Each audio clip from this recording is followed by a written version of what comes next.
here, artistic director and conductor of your Dayton Philharmonic Orchestra, and this is Piano Bench Chat number 34. Welcome. More Haydn and another minuet, but it actually isn't the minuet I wanted to talk to you about. Minuets really generally come in pairs, and this goes all the way back to the Baroque era when people first started dancing them and composers started playing them. I guess the composers must have written them before the dancing began.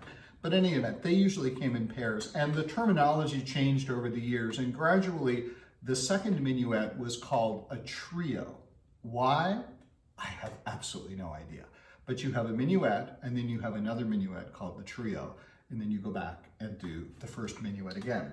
So I was playing this minuet from that Haydn piano sonata a couple of days ago, and I turn the page and I get to the trio, and there was a surprise. Now, I've talked about Haydn for a couple of weeks now, and there's always a surprise. So there is an interesting philosophical question here. So if Haydn is always surprising you, when he surprises you, is it actually a surprise because you expect Haydn is going to surprise you? I can't answer that. Those of you who are into deep philosophical questions, please deal with that and get back to me with an answer. But anyway, I turn the page, I come to the trio, and I find this just absolutely surprising and extraordinary music.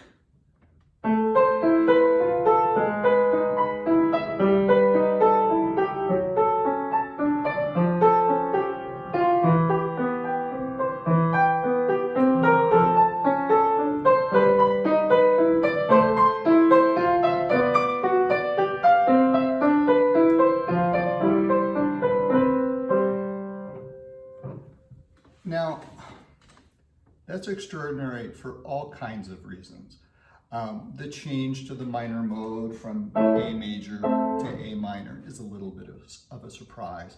But the real surprise is in what's going on in the right hand.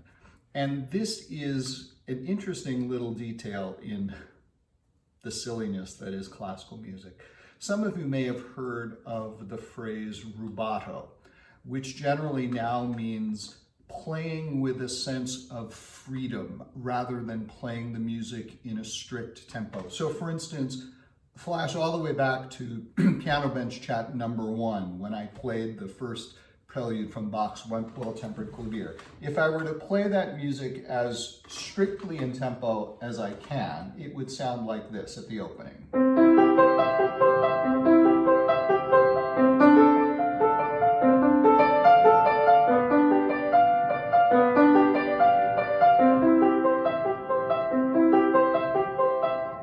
If I played it rubato, I would play with the rhythm and the tempo, and it might go fast, it might go slow, it might sound something like this. This will be a little indulgent, but it's a good example of what we now call rubato playing.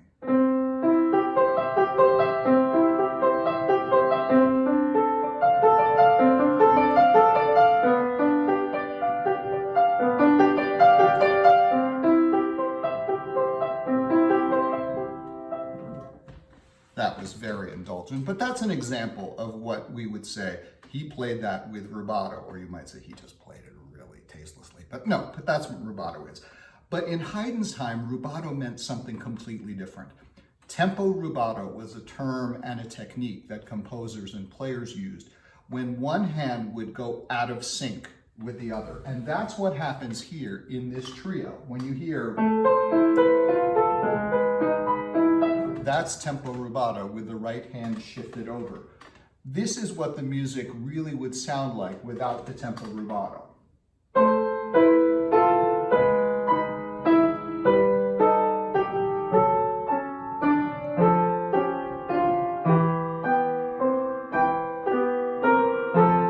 Etc.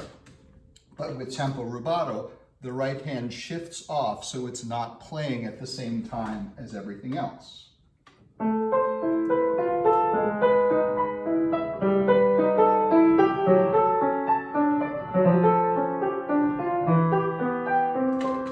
Etc. So you see it has a whole different feeling. There's that kind of rhythmic instability. Another interesting thing that happens when he does this tempo rubato is that really interesting line in the left hand in the middle voice becomes more apparent. It's really cool what it does.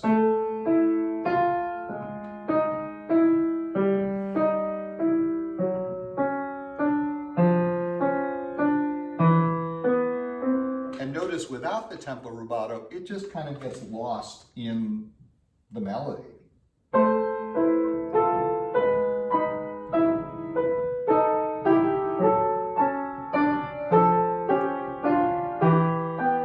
It's still there, but it's kind of covered up by it. But with the tempo rubato, suddenly you hear that middle voice very clearly.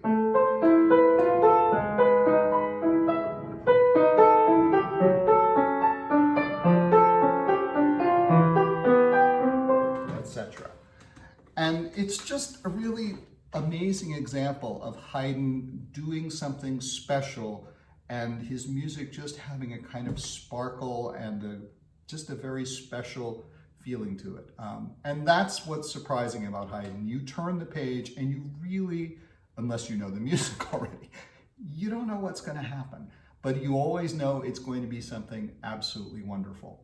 And that's, I suppose, one of the things why we all love music, because Haydn's a special case. He does it more than other composers.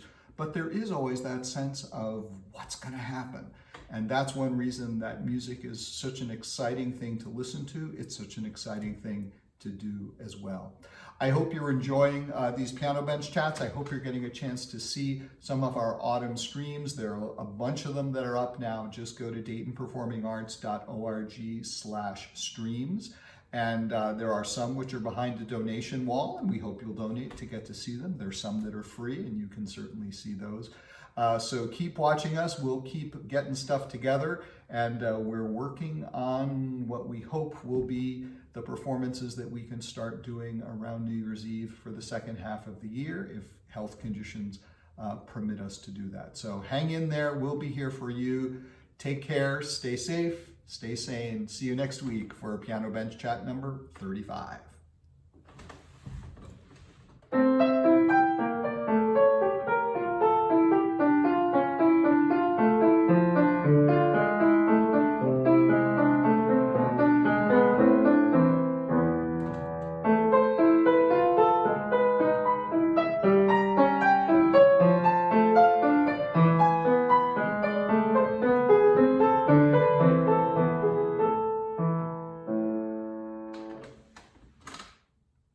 Joseph Haydn, one amazing dude.